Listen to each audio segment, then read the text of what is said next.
विभिन्न अवस्थाओं में हस्तलिपि का महत्व क्या रहता है। पहले हम बाल्यावस्था के बारे में देखेंगे। स्कूलों में प्राय हर कक्षा में ऐसे बच्चे होते हैं जो किसी कारणवश अपनी कक्षा के दूसरे विद्यार्थियों के साथ नहीं चल पाते। ये ऐसा आचरण करने लगते हैं जो उनके लिए नितांत अनुचित होता है और किसी प्रकार से भी हितकर नहीं होता। ये बच्चे भी देश की निधि हैं और इनका चरित्र सुधार कर इनका सही मार्गदर्शन करना हमारी जिम्मेदारी है। यदि अध्यापक, संरक्षक तथा विशेषज्ञ इनकी लिखावट समय समय पर देखते रहें और उसे सुधारने का प्रयत्न करते रहें, तो कोई कारण नहीं कि ऐसे अनेक बच्चे जो राष्ट्र के लिए भार बन जाते हैं, अपना चरित्र उन्नत करके समाज के लिए उपयोगी सिद्ध होकर एक सार्थक व सफल नागरिक जीवन व्यतीत कर सकेंगे। आगे हम देखेंगे युवावस्था। शिक्षा समाप्त करते ही नवयुवकों के सामने व्यवसाय की समस्या उपस्थित हो जाती है। अब क्या करें? करें वो जिसके ये योग्य हैं, परंतु इसका निर्णय कैसे हो यह जान सकना सहज कार्य नहीं है। लिखावट के द्वारा नवयुवकों को उनकी योग्यता व शिक्षा सामर्थ्य के अनुसार काम पर लगाया जाना संभव है।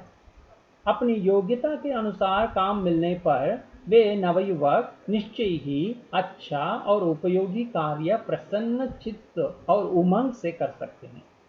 इस युवक का उदाहरण लिया जाए जो स्वभाव से ही मिलनसार है, खिलाड़ी है, बहुधंधी है और चलने फिरने वाला भी है, और उसे किसी ऐसे व्यवसाय में लगा दिया जाए जिसमें उसे एकाग्र चित्त होकर व एकांत में बैठकर अकेले ही काम करते रहना पड़े, तो क्या यह संभव है कि वो उस काम में सफल हो सकेगा?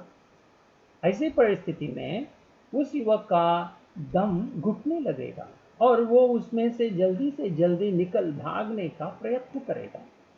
यह नवयुवक ऐसे काम को प्रसन्नता और सफलतापूर्वक कर सकेगा जिसमें उसे नित्य नए नए अनुभव करने का अवसर हो, वो लोगों से मिलजुल सके, उसे एक ही स्थान पर बैठना ना पड़े इत्यादि।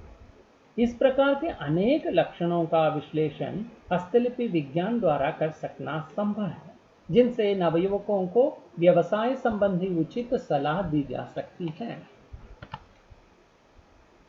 व्यावसायिक परामर्श क्या हो सकते हैं? देखा जाता है कि जब किसी नवयुवक को उसके स्वभाव के विपरीत किसी ऐसे व्यवसाय में लगा दिया जाता है जो मनोवैज्ञानिक दृष्टिकोण से वो कदापि जिसके उपयुक्त नहीं है, तो वह जीवन पर्यंत एक और अपनी इच्छा के विरुद्ध परिश्रम करने का प्रयास करता है, तो दूसरी ओर अपने भाग्य को कोसने में लगा रहता है। कभी वह देश की आर्थिक दशा को भला बुरा कहता है, तो कभी राज्य प्रणाली एवं उसके कर्णधारों में दोष निकालता रहता है और उसका जीवन जैसे तैसे किसी प्रकार से व्यतीत होता जाता है।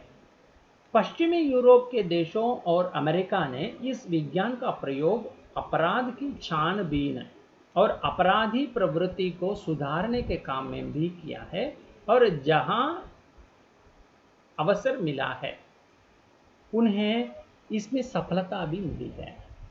न्यायप्रियता, उत्तरदायित्व, आत्मसम्मान की भावना, दृढ़ निश्चय, उदारता, सहनशीलता एवं धैर्य इत्यादि स्वस्थ लक्षण, और इसके विपरीत कपट, मत्सरता, आडंबर, कायरता इत्यादि हीन लक्षण प्राय मानव समाज में व्यापक रूप से विद्यमान हैं, जो व्यक्तिगत आचरण का संचालन करते हैं, परंतु बहुधा यह मुख्य और आवश्यक लक्षण होते हुए भी तब तक अपने यथार्थ रूप और मात्रा में दृष्टिगोचर नहीं होते जब तक व्यक्तिगत स्वभाव का लगातार और बहुत समय तक गंभीरतापूर्वक अध्ययन न किया जाए।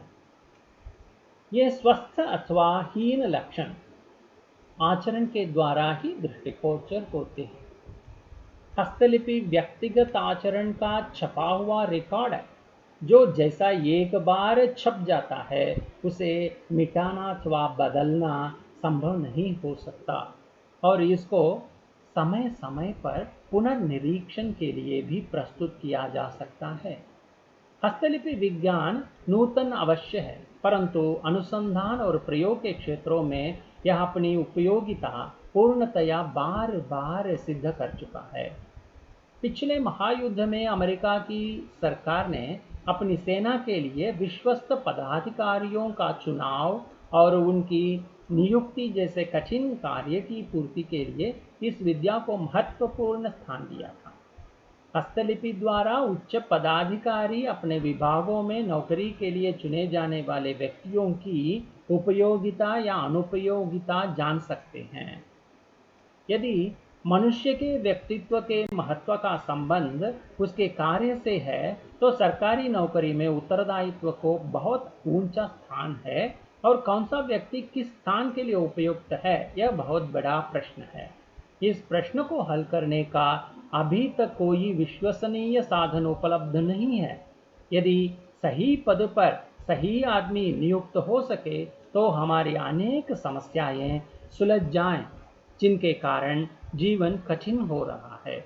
हस्तलिपि विज्ञान इस क्षेत्र में सहयोग करने के लिए सदैव तत्पर हैं। धन्यवाद।